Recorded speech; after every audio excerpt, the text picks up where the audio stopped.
بسم اللہ الرحمن الرحیم۔ السلام علیکم ورحمۃ اللہ وبرکاتہ۔ الحق اردو ٹی وی کی طرف سے آپ کا میزبان شکیل احمد، اور جیسا کہ ہم کئی بار اس بات کو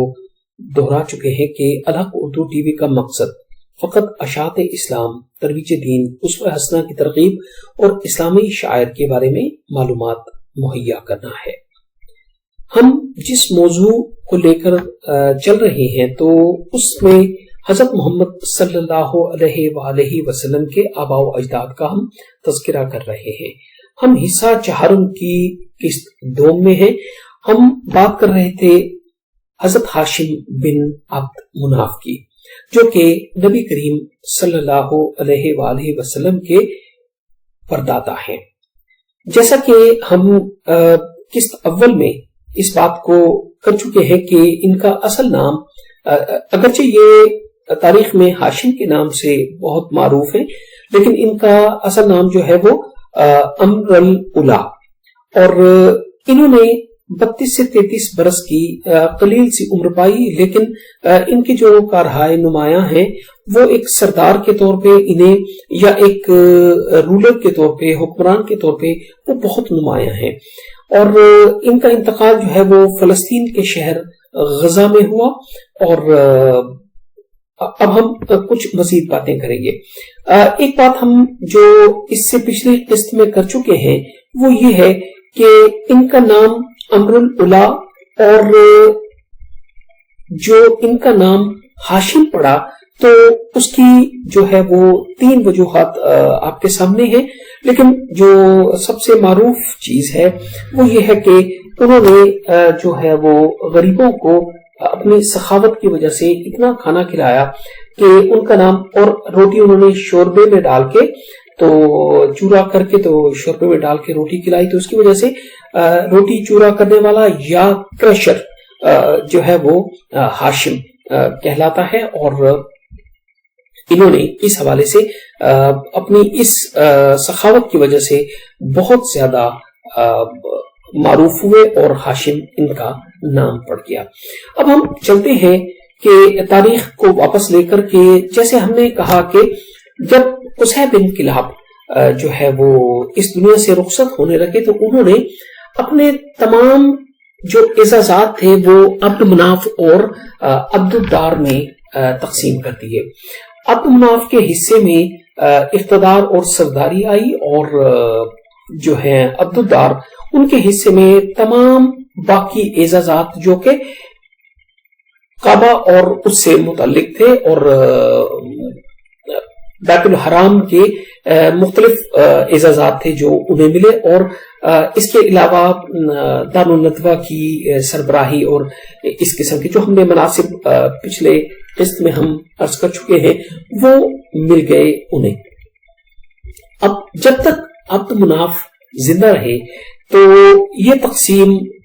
بعین ہی اسی طرح چلتی رہی، لیکن جیسے ہی عبد مناف کا انتقال ہوا، اور جو ہے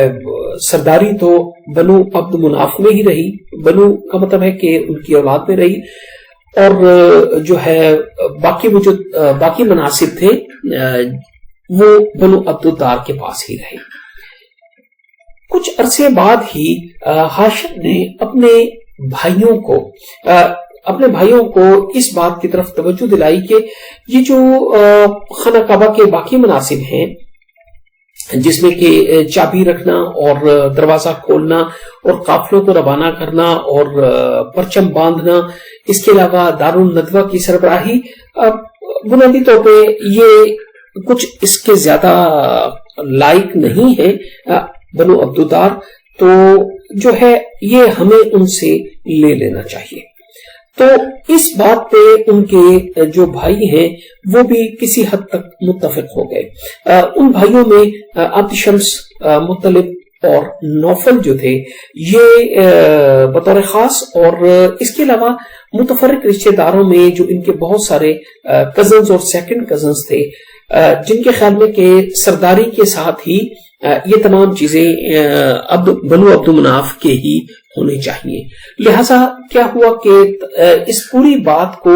یا اپنے اس دعوے کے لیے جب یہ لوگ سامنے آنے لگے تو اس سے پہلے انہوں نے ایک حلف لیا جسے حلف المطیبون کہا جاتا ہے، جس کے اندر کیا ہوا کہ جو لوگ ہاشم کے ساتھ تھے انہوں نے خوشبو کے اندر، بڑی تیز خوشبو کے اندر ایک مسالے میں، گرم مسالے میں ایک چیز ہم کہتے ہیں جائفل، تو جائفل کا پاؤڈر ملایا. وہ اس زمانے میں کوئی یہ روایت ہوگی، تو بہرحال ان دو چیزوں کو ملا کے تو ان لوگوں نے، جن لوگوں نے حلف لیا، انہوں نے اس خوشبو اور پاؤڈر کے ملغوبے کے اندر اپنے ہاتھ پوری طرح تر کر کے تو حجر اسود پہ رکھے، اور اگرچہ جو کتب ہیں وہ کہتے ہیں خانہ کعبہ کے پتھر پہ، تو خانہ کعبہ کا پتھر حجر اسود کو ہی کہا جاتا ہے، تو اس پہ ہاتھ رکھ کے تو ان لوگوں نے آپس میں ایک دوسرے کے ساتھ پوری طرح عہد نبھانے کی قسم اٹھائی. تو یہ جو خوشبو پر حلف تھا اس کو حلف المطیبون کہا جاتا ہے. اور اس کے علاوہ جو بنو عبد الدار کے جن لوگوں نے ان کا ساتھ دیا، تو ان میں بنو مخزوم ایک پوری قبیلے کی شاخ تھی، اور انہوں نے پوری طرح ساتھ دیا بنو عبد الدار کا. اور کچھ جو روایت پسند بزرگ تھے اس علاقے کے، جن کا خیال تھا کہ بنو عبد الدار جو ہے چونکہ قصی کے بڑے بیٹے کی اولاد ہے، لہٰذا یہ تمام چیزیں انہی کا ہی حصہ بنتی ہیں. اس کو حلف الاحلاف یعنی کہ جو روایت پسندوں کا ایک حلف تھا. تو یہ دو حلف ہوئے، اور ان کے درمیان جو اختلاف ہے وہ اس نوعیت تک پہنچ گیا کہ تلواریں نیاموں سے باہر آنے کا حد تک معاملہ پہنچ گیا. اور جو تھا اس قریب تھا کہ یہ لوگ آپس میں اتنا جھگڑا کر لیتے کہ کوئی خون ریزی ہو جاتی. تو کچھ لوگوں نے درمیان میں آ کے تو ایک ہی خاندان کے لوگ ہونے کے ناطے ان سب کی جو ہے وہ صلح کرائی. اور صلح کے اندر یہ ہوا کہ جو حلف المطیبون والے لوگ ہیں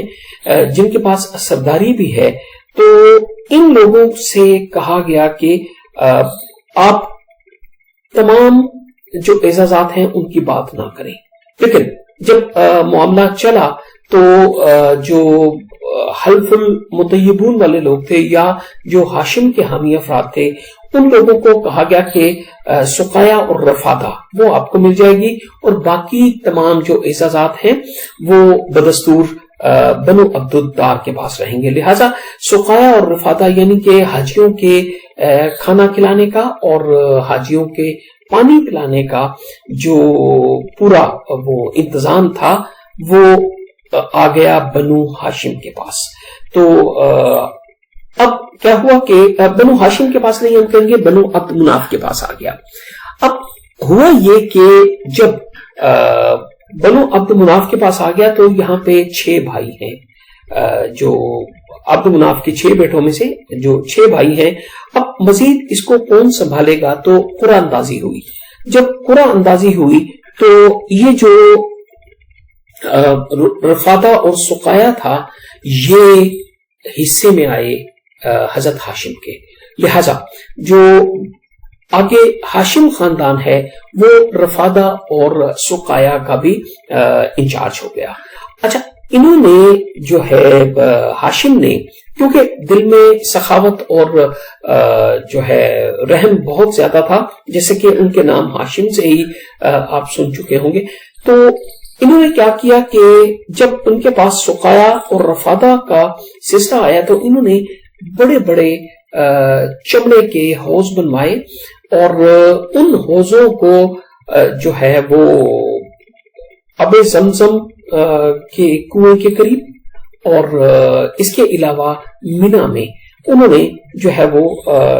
چرمی حوض جو ہے وہ وہاں پہ رکھ دیے، اور ان کے اندر وہ ساتھ ہی کشمش اور کھجور بھی ڈال دیتے تھے تاکہ پانی تھوڑا میٹھا ہو جائے. تو یہ خدمت کا انداز تھا. یہاں پہ ایک بات آپ کو تھوڑی سی عجیب لگ رہی ہوگی کہ چرمی حوض کا آب زمزم کے کنویں کے پاس کیا مطلب ہے. تو ہم اس سے اگلی بات جب حضرت مطلب کی طرف بات کریں گے تو اس وقت ہم اس کا ایک تفصیلی بیان کریں گے کہ آب زمزم کا کنویں کا اس وقت نام و نشان مٹا دیا گیا تھا، اور جو ہے وہ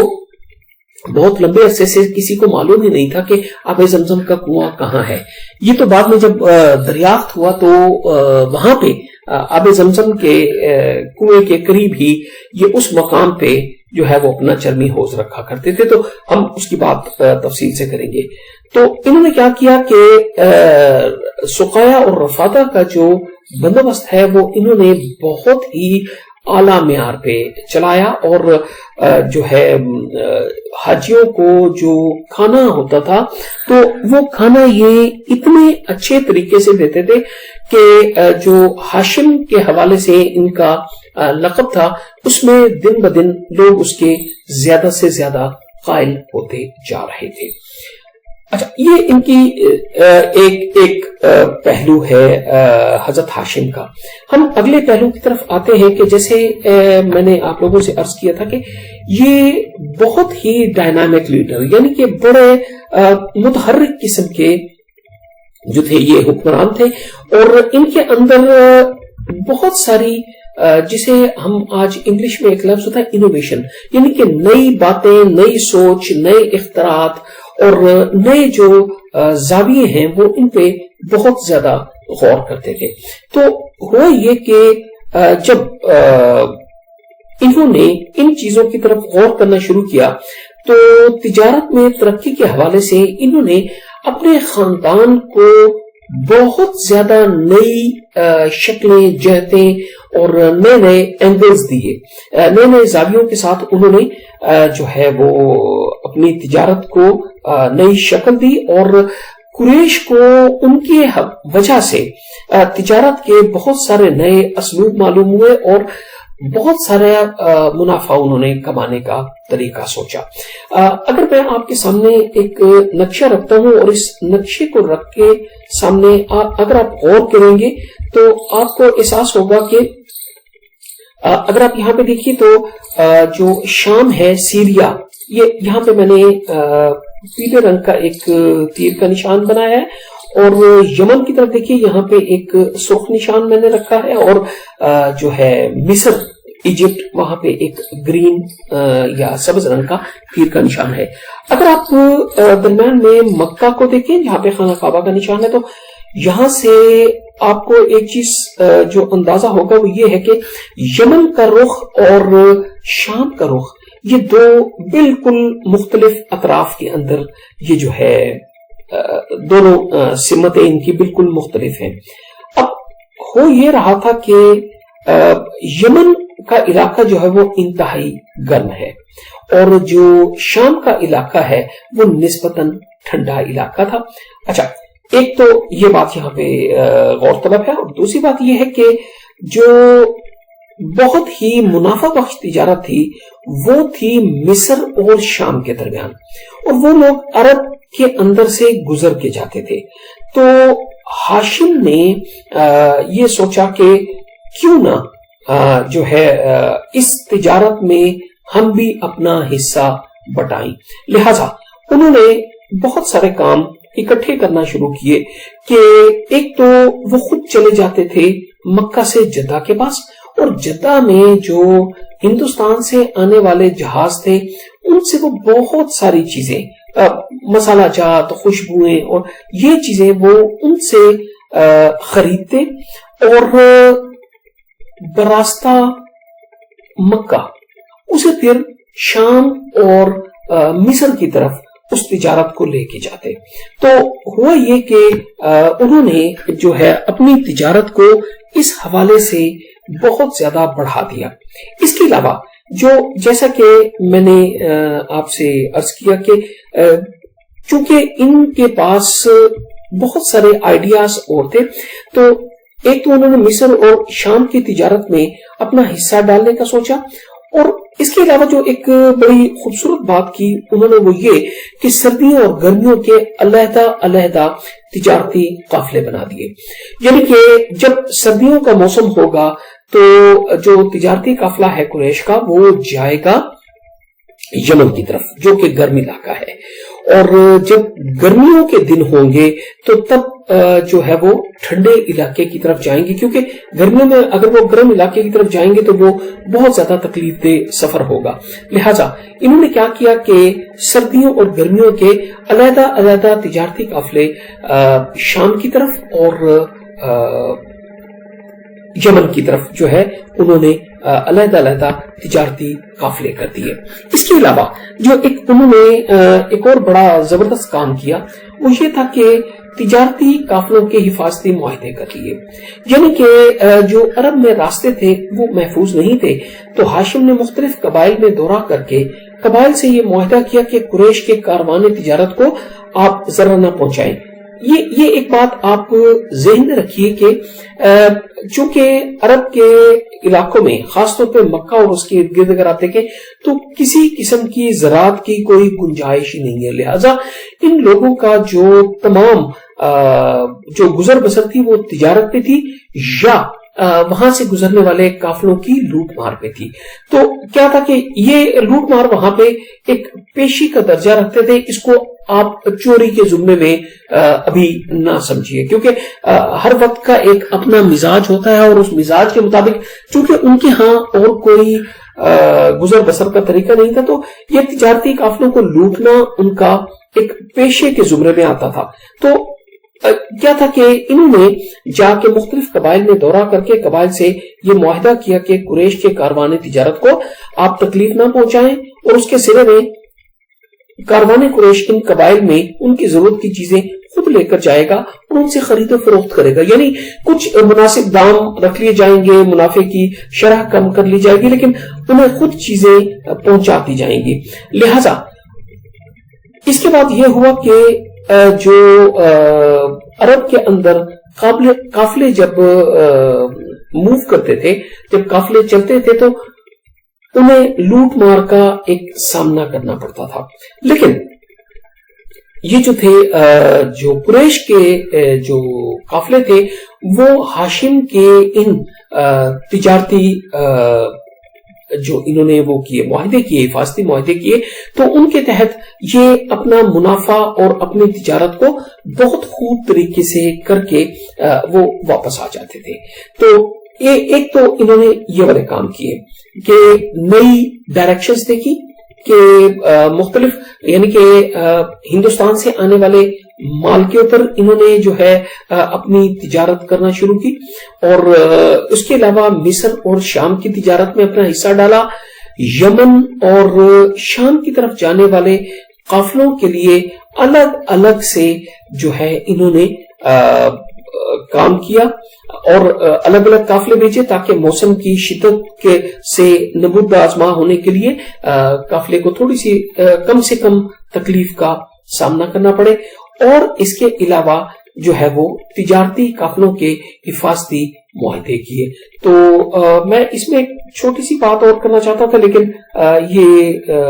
اس میں ٹائم زیادہ ہو گیا ہے، تو میں اس کا بقیہ تھوڑا سا حصہ آپ کو اگلی قسط میں آپ لوگوں کو عرض کروں گا، اور وہ بالکل مختصر سی ہوگی لیکن بہرحال چند منٹس اس میں لگیں گے۔ تو اجازت دیجیے، السلام علیکم ورحمۃ اللہ وبرکاتہ۔